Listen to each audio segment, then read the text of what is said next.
आपली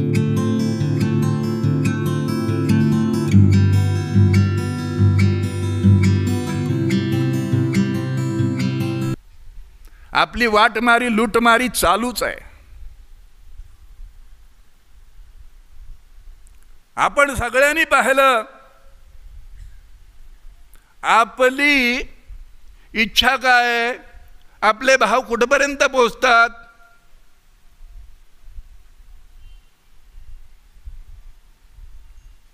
भ्रष्टाचार म्हणायचं कशाला, त्याचा साधा अर्थ आपण पाहिला, भ्रष्ट आचार.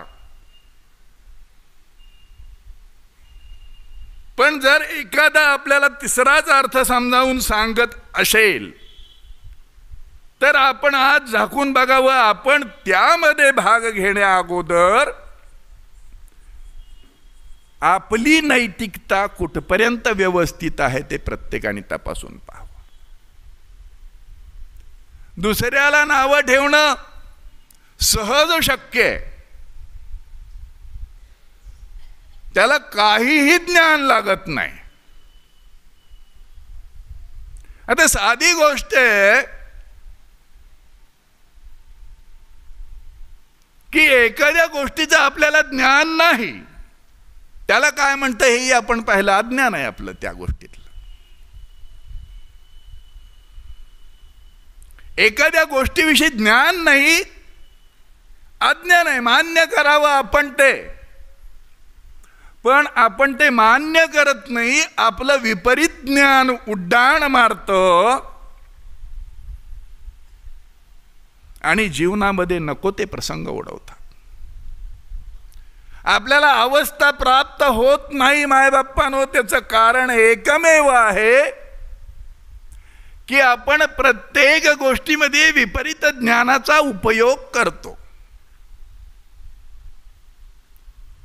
ज्ञान म्हणजे जाणीव, अज्ञान म्हणजे नेणीव. आपण सगळं पाहिलेलं आहे. विपरीत ज्ञान,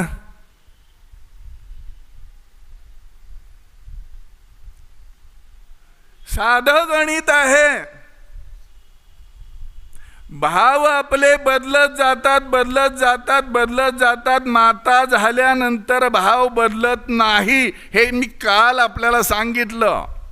माता ही परत कन्या होऊ शकत नाही, कन्येचे विचार तिच्यामध्ये निर्माण होऊ शकत नाही, तिची अवस्था बदलू शकत नाही. परंतु एक विपरीत ज्ञान आजही त्यामध्ये घुसवलेलं आहे काही लोकांनी.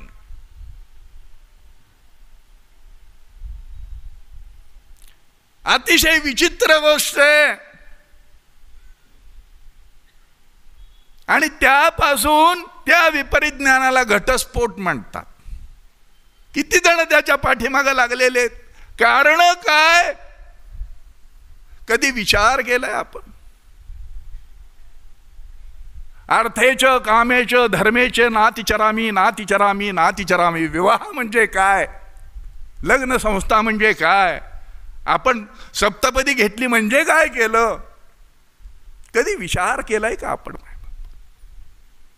सुखाचा विचार केला, अमक्याशी लग्न करायचं केलं आणि त्याच्यापासून सुख मिळत नाही म्हणून आपण डायव्होर्स घेतो, घटस्फोट घेतो. काय हे विपरीत अवस्था बदलत नाही, विपरीत ज्ञानानं अवस्थाच शिल्लक राहत नाही.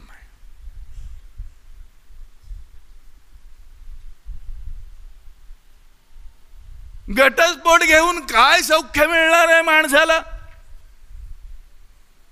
आपण काय शपथा घेतल्या माहित? आजकाल मुळात लग्न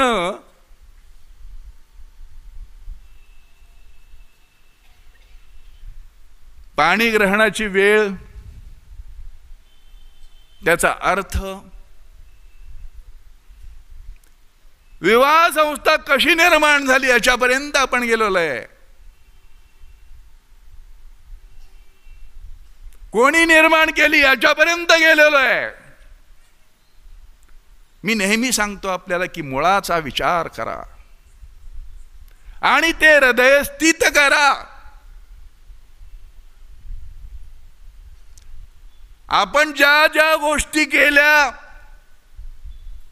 सकारात्मक भावानं करायचं. आपलं आयुष्य जे 101% आपण नकारात्मक जीवन जगतो त्याच्यापासून मुक्तता घेतल्याशिवाय आपल्याला अवस्थेचा मार्ग सापडणार नाही.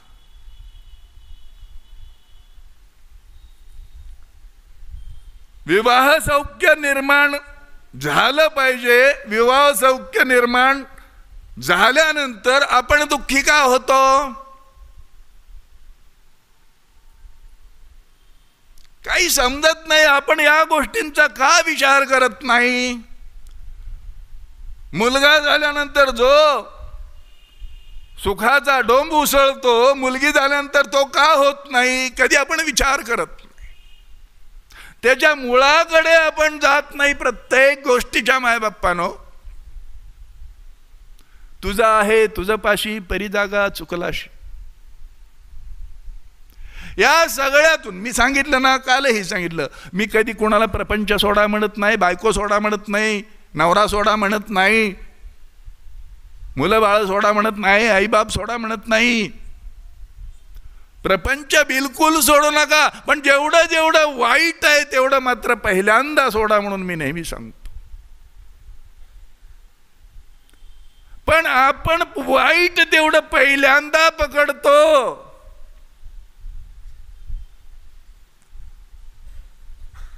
नामस्मरणासारखा साधा मार्ग आपल्याकडे पुढे आलेला आहे. आज आनंद आश्रम परिवारामध्ये 15,000 कुटुंब आहेत. रामनाम महाबँकेचे किती जण सभासद आहेत विचार केला आपण कधी? वेळ मिळत नाही म्हणल्यानंतर काय यातना होतात मनाला माणसाच्या. वेळ आहे तुमच्याकडे, भरपूर वेळ आहे. वेळ आहे, आपण कसं दिसावं याच्यासाठी आपल्याकडे भरपूर वेळ आहे. आपलं रूप वरून कसं खुलेल याच्यासाठी आपल्याकडे भरपूर वेळ आहे.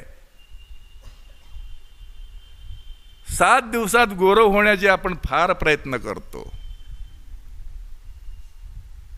त्याच्यासाठी आपल्याकडे भरपूर वेळ आहे. पण खरं सौंदर्य कुठं लपलेलं आहे ते मात्र आपण पाहत नाही. हृदयातला अंधार आपल्या अजून जात नाही.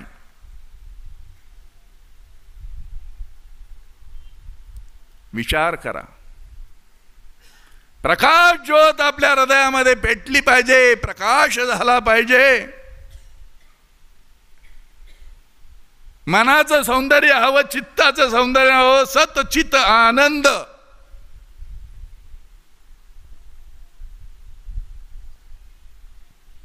बऱ्याच गोष्टी अशा आहेत ज्या रोज आपल्या क्रियामान कर्मामध्ये मोडतात. त्यामध्ये सत्कर्म काय आपण हुडकून काढावं. सत्कर्म म्हणायचं कशाला?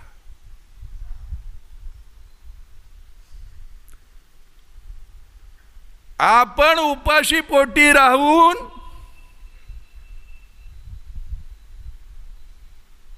दुसऱ्याला जेव घालून वरनं पाणी प्यायला थंडगार देणं आणि त्याच्या चेहऱ्यावरचा आनंद बघून आपल्याला आनंद होणं फार कठीण प्रक्रिया वाटते ना आपल्याला. पुरे ना माझ्या उरी कुठं आला मागत करी, असं काहीतरी म्हण पडलेली आहे. दार लावून जेवायची संस्कृती जोपर्यंत संपत नाही मायबापानो, भजन भ्रमंती भंडारा, भक्तराज महाराजांचं ब्रीदवाक्य आहे.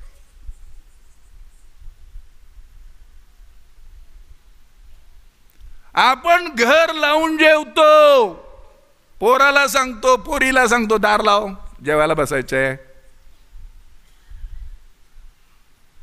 अतिथी देवो भव, अतिथीमध्ये देव आपण पाहणार कसे जर दार लावून आपण जेवतो.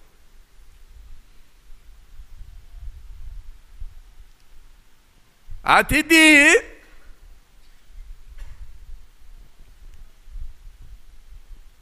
मध्ये देव पाहायचा. म्हणलं अतिथीचा सत्कार आपण कसा केला पाहिजे. आपण काय करतो, दारे पुढच्या दारी. दार उघडं असलं तरी आपण त्याला सांगतो पुढे जा.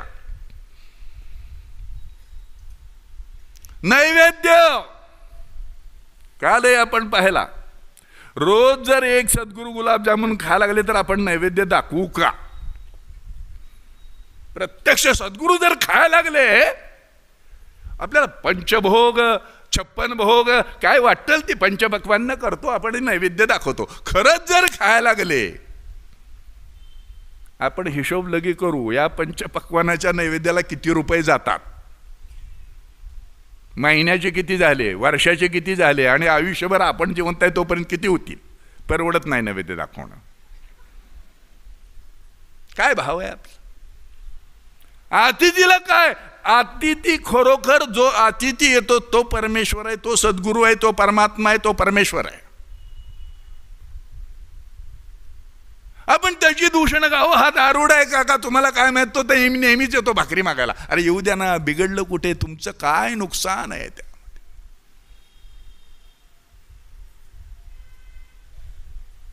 भंडाऱ्यामध्ये कोण कोण खाऊन जाईल हे सांगता येत नसतं माय बाप्पानं.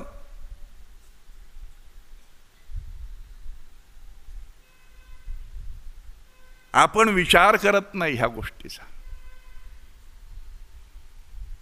महाभारतामध्ये मी कालही सांगितलं, स्त्रीनं स्वतः स्त्री आहे याची जाण ठेवावी, जाणीव ठेवावी. जाणीव म्हणजे ज्ञान. मी स्त्री आहे याचं ज्ञान आपल्याला हवं.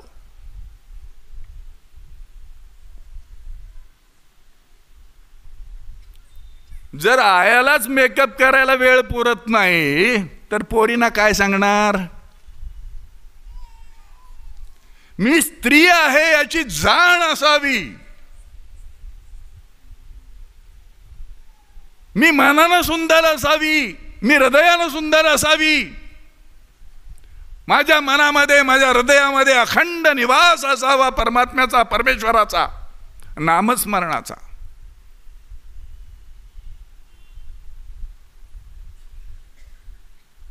मी माता भगिनींनाच का सांगतो त्याचं कारण आहे.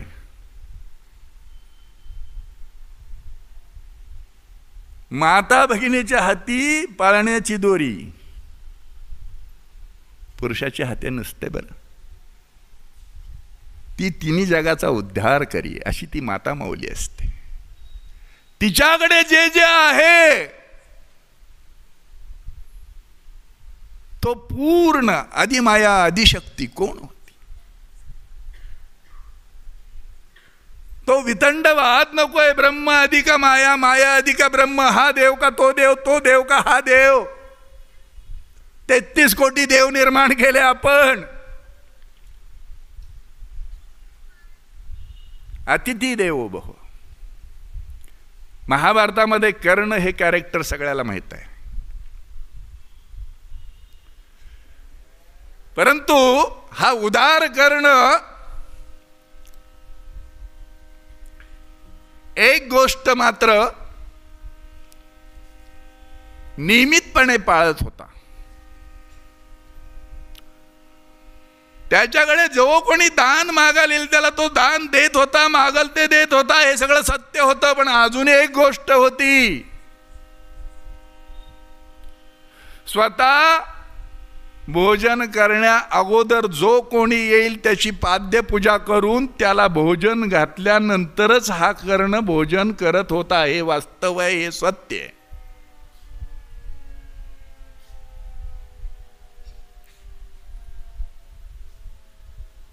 मग पांडव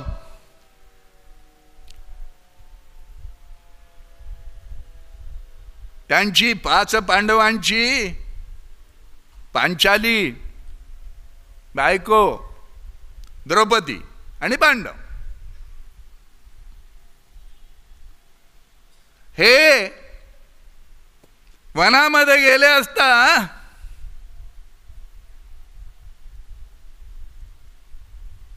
एका ठिकाणी दुपारचं आपलं झाडाखाली बसले. द्रौपदीचं लक्ष वर गेलं. कृष्ण महाराज बरोबर होते. आणि भगवंता, ही जांभळं काय सुंदर लागलीत का, तुला खाऊ वाटतात जांभळं? कृष्णाने विचारलं. त्यामुळे हो, मग सांग ना तुझ्या नवऱ्याला, मला काय सांगते. आणि अर्जुना, हिला जांभळं खायची इच्छा झालेली आहे, जांभळं पाडून दे. अर्जुन असा पाहुडलेला होता, थंडगार सावलीला त्यानं बाण घेतला आणि असा मारल्यावर सगळ्या झाडाची जांभळाचा सडा पडला खाली.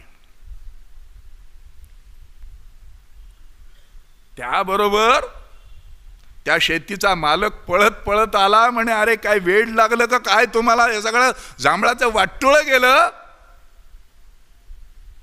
अशी काही जांभळं खाण्याची पद्धत आहे का म्हणे तुमची?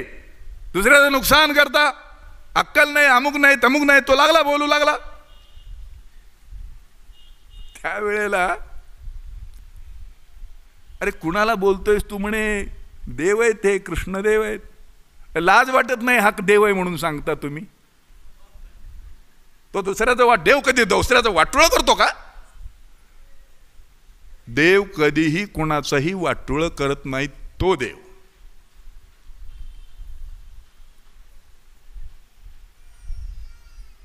कृष्णाला पडली पंचायत. म्हणे, अर्जुना, तू जांभळं पाडलीस खरं, आता काय त्याची माफी माग. म्हणजे माफी मागून जमणार नाही. तू देव आहेस ना, तू स्वतःला देव म्हणवतोस, तर ही पडलेली जांभळं सगळी होती तशी चिटकावून दे माझी.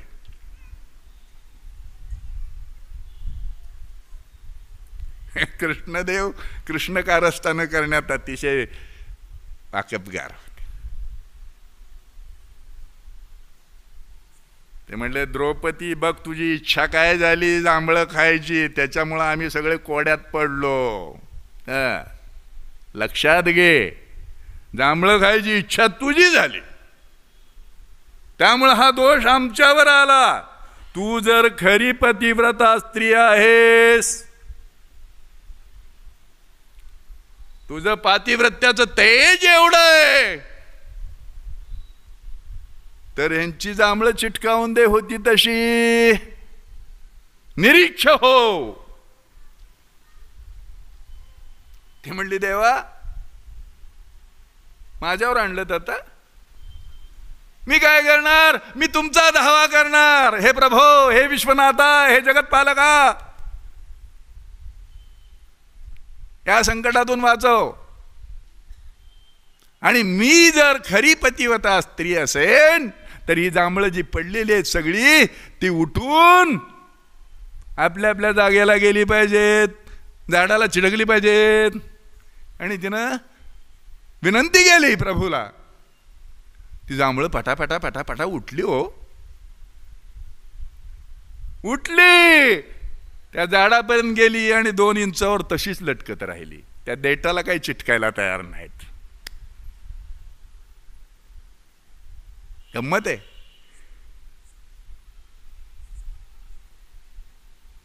तिला दरदरून घाम सुटला अंगाला. म्हणे, देवा माझं काय चुकलं, माझ्यामध्ये काय खोट आहे, माझ्या मनामध्ये कधी अशी वासना निर्माण झाली, कुठलं कुकृत्य माझ्या हातून घडलं जेणेकरून ही जांभळं त्यांच्या देठाला चिटकायला तयार नाहीये. भाव फार वाईट असतात.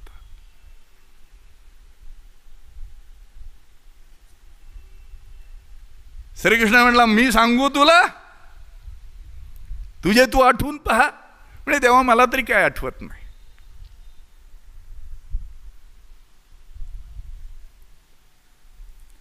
तुला फक्त एक मी हिंट देतो, एक क्लू देतो,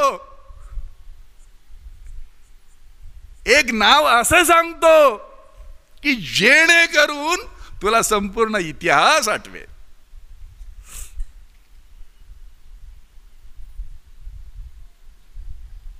त्यामुळे देवा आता काय असेल ते मान्य केल्याशिवाय गत्यंतर नाही. जांभळं तर वर चिटकली पाहिजेत, नाही चिटकली तर खाली पडलेली नाही तर वर देटालाही चिटकलेली नाहीत, मधीच आहेत. त्या बिचाऱ्या शेतकऱ्याचं फार मोठं नुकसान आहे.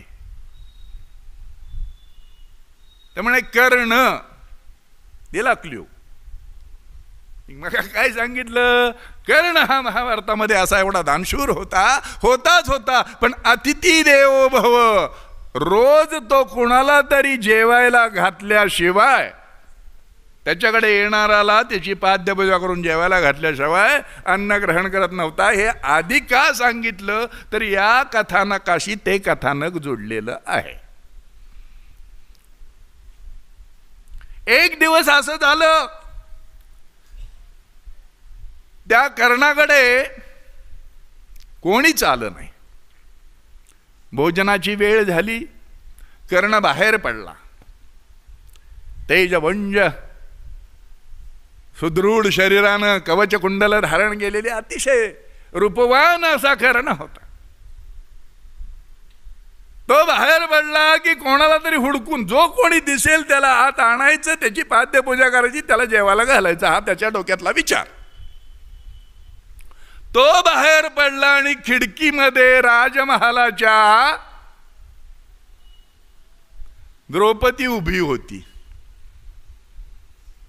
तिचं लक्ष गेलं कर्णाकडे. म्हणजे 5 तर पती आहेच, हा 6वा असता तर, म्हणजे एवढं त्याचं देखणं रूप पाहून हा भाव तिच्या मनामध्ये निर्माण झाला.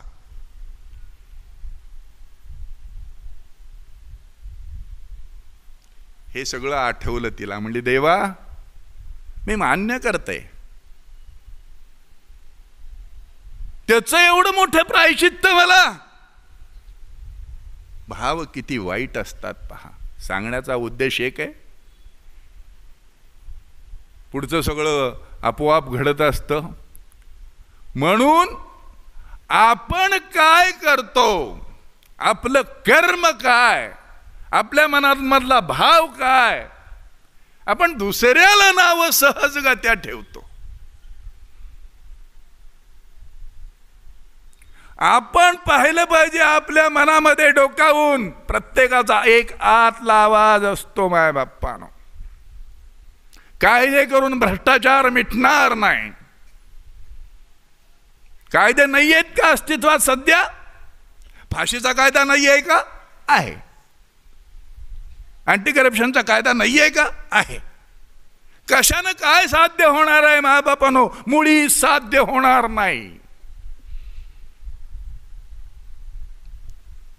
समाजसेवकाचं एकच काम आहे, समाज प्रबोधन करणं. भलत्या दिशेला समाजाला नेऊन सोडू नका. आणि समाजाचं ही एकच काम आहे, प्रत्येकाने स्वतःचं कर्म तपासून पाहिलं पाहिजे, स्वतःचा भाव तपासून पाहिला पाहिजे, स्वतःचं अंतःकरण तपासून पाहिलं पाहिजे. त्यामध्ये अंधार आहे का प्रकाश आहे याचा विचार केला पाहिजे. आपण कुठपर्यंत आंधळ्यासारखे हिंडणार आहोत डोळे असून? आपलं कर्म शुद्ध करता येत असताना आपण का करत नाही? आपल्याला अवस्था प्राप्त करून घ्यायची ती आपण का करून घेऊ शकत नाही? आपण चांगल्या सरळ गोष्टीचा चुकीचा अर्थ का लावतो? कधी विचार केलाय? टिंगल केली जाती माय बापानो, कर्मण्येवाधिकारस्ते मा फलेषु कदाचन. काय मूर्खासारखं सांगितलेलं. फळाचीच अपेक्षा नाही तर नोकरी करायची कशाला? पगार घेतलाच पाहिजे ना. चुकीचा अर्थ आपण लावतो. आपल्याला हवा तसा प्रत्येक कायद्याचा, प्रत्येक गोष्टीचा, प्रत्येक तत्वाचा अर्थ आपण लावतो. जीवन जगणं ही कला नाहीये. परवा दिवशी मी सांगितलेलं आहे तुम्हाला, जीवन जगणं ही कला नाही, नॉट आर्ट ऑफ लिव्हिंग.